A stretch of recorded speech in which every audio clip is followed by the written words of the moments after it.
Hello students, अगर आप भी टीचिंग एग्जाम्स की तैयारी कर रहे हैं जैसे first grade, second grade, REET वगैरह, तो आपको ऐसे कौन कौन से बिंदु हैं जिनको अधिक महत्व देना है, जिनका उपयोग करते हुए आप सिलेक्शन की दौड़ में आगे निकल सकते हैं। आज वक्त है हमारे पास कि हम डीपली जाकर तैयारी कर लें। तो सबसे पहले हम उन बिंदुओं पर फोकस करेंगे जो हमें सिलेक्शन दिलवाते हैं, हमारे लिए स्ट्रांग होना जरूरी है।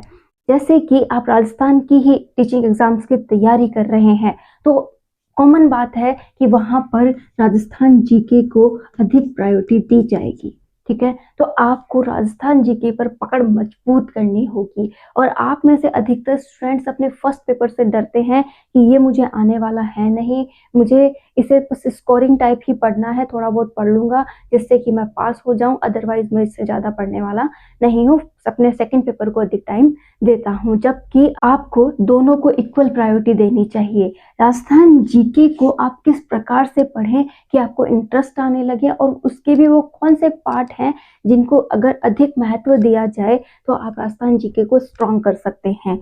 सबसे पहले आपको ज्योग्राफी और हिस्ट्री पर महत्व देना चाहिए।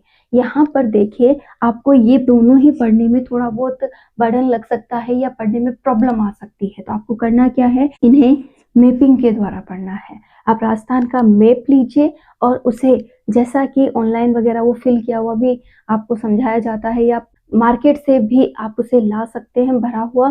और जब भी आप टॉपिक पढ़े, जैसे आपने ज्योग्राफी को पहले भौगोलिक दशाएं पढ़ा, ठीक है, तो पूरा उसके अकॉर्डिंग पढ़िए कि हाँ ऐसा यहाँ हो रहा है, ये हिस्सा ये वाला है, इसके अंदर जलवायु ऐसी है, इसके अंदर मिट्टी ऐसी है, यहाँ पर नदियां इस प्रकार से है।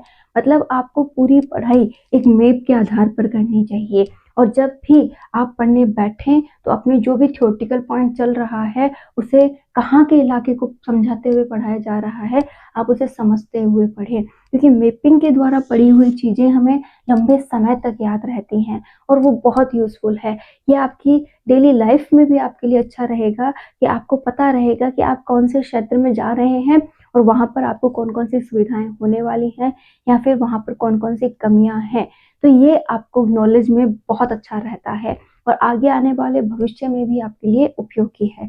सब दूसरा पॉइंट आता है हिस्ट्री। हिस्ट्री को भी आप मैपिंग के द्वारा पढ़िए। इससे आपको पता रहेगा कि आप कौन कौन सी सभ्यताएं पढ़ रहे हैं, ये सभ्यताएं कौन कौन से इलाकों में हुआ करती थी, साथ ही साथ इनकी व्यवस्था किस प्रकार से थी, युद्ध कहाँ हुआ था, किस प्रकार की व्यवस्था थी। आपको इतना अच्छे से समझ में आने लगेगा कि आप उसे बार बार वहीं से क्लियर करना चाहेंगे। और जब तक व्यक्ति में कल्पना शक्ति नहीं आ जाती, आप इन्हें अच्छे से नहीं पढ़ पाते। जैसे आपने किसी युद्ध को पढ़ा, आपने किसी राज व्यवस्था को पढ़ा, ठीक है, तो आप क्या कर रहे हैं, उसे सोचिए कि हाँ इस प्रकार से सैनिक गए होंगे, इस प्रकार से राजा की व्यवस्था रही होगी, और इस प्रकार से सामने वालों ने युद्ध किया होगा, यहाँ पर इतने दिनों तक युद्ध चला होगा, खान पीन की व्यवस्था इस प्रकार से की गई होगी। तो आप जितना कल्पना कर सके उतना कल्पना कीजिए, उन बिंदुओं को समझने की कोशिश कीजिए, क्योंकि जो समझ लिया वही आपको लंबे समय तक याद रहेगा। हाँ, रटने के बिंदु भी आते हैं, उन्हें आप रटिएगा, लेकिन पहले उस टॉपिक को समझिए तो सही, उस पर पकड़ तो बनाइए, तब जाकर के आप जो बिंदु बचते हैं उन्हें आपका रटने का काम होता है। तो सबसे पहले बिना डरे अपने टॉपिक्स को पढ़ना सीखिए। देखिए, बहुत कम बुक्स पढ़ के भी सिलेक्शन होता है, और कई बार हमारे पास बुक्स का भंडार होता है फिर भी हम सिलेक्शन नहीं ले पाते हैं। सिलेक्शन लेने का रीजन क्या है, अपने पढ़ने का तरीका। आपके जो पढ़ने का तरीका जितना अच्छा होगा, जितना आप बेस्ट दे रहे हैं, उतना ही जल्द आप सिलेक्शन ले रहे हैं। हमने देखा है कि फर्स्ट अटेम्प्ट में ही कई स्टूडेंट्स का सिलेक्शन हो जाता है, और जबकि वो कहते हैं कि मैंने कोई खास एफर्ट्स नहीं किए हैं, एक लिमिटेड बुक लिस्ट पढ़ी थी, ठीक है, लेकिन उनका पढ़ने का तरीका क्या था, स्ट्रॉन्ग था। वो पॉइंट टू पॉइंट चल रहे थे कि हाँ मुझे बर्डन नहीं लेना है, मुझे एक टॉपिक आज लेना है, इस टॉपिक को आज क्लियर करना है। अपने प्रति कठोर थे कि आज का टॉपिक मतलब आज का टॉपिक, और इसे ऐसा पढ़ूंगा, इसे आत्मसात करूंगा, मतलब इसे अच्छे से समझूंगा, इसके लिए जितनी कल्पना शक्ति मैं यूज कर सकता हूँ वो करूंगा कि हाँ ये टॉपिक कुछ इस प्रकार से रहा होगा, ये इस प्रकार से सॉल्व मैं कर सकता हूँ, इसे शॉर्ट में इस तरीके से कर सकता हूँ, इसको मैं इस तरीके से नोट्स बना सकता हूँ। मतलब उस बंदे ने एक टॉपिक पे बहुत अच्छे से काम किया, और फिर ही वो दूसरे टॉपिक पे बढ़ा। ऐसा नहीं कि ये नहीं आ रहा है और मैं दूसरा कर लेता हूँ, क्या पता उसी में से क्वेश्चन आए।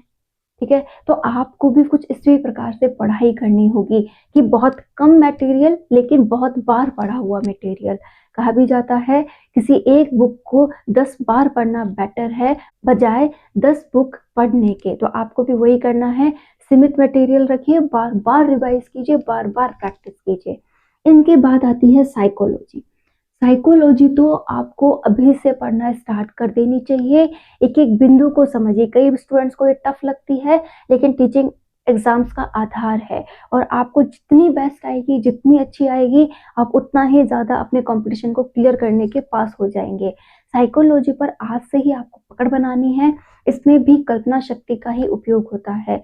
यहाँ पर हर ग्रेड के अकॉर्डिंग साइकोलॉजी का सिलेबस डाला गया है और आप उन पे फोकस करेंगे तो समझेंगे कि वो आपके जो अवस्थाएं हैं उनके अनुसार डाला गया है। जैसे फर्स्ट ग्रेड में किशोर अवस्था को अधिक महत्व दिया गया है, तो आपको भी कुछ इसी तरीके की ट्रिक्स अपना करके अपने लिए एक शॉर्ट बिंदु निकाल कर लाना है और उसे पढ़ना है।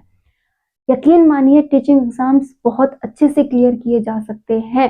बस आपको उनके हर एक बिंदु को बारीकी से समझना है, चाहे वो सिलेबस है, चाहे वो आपकी बुक्स है, चाहे उनको बार बार रिवाइज करना है या प्रैक्टिस करना है। आप हर एक काम को बेस्ट कीजिए, आपका भी सिलेक्शन जरूर होगा।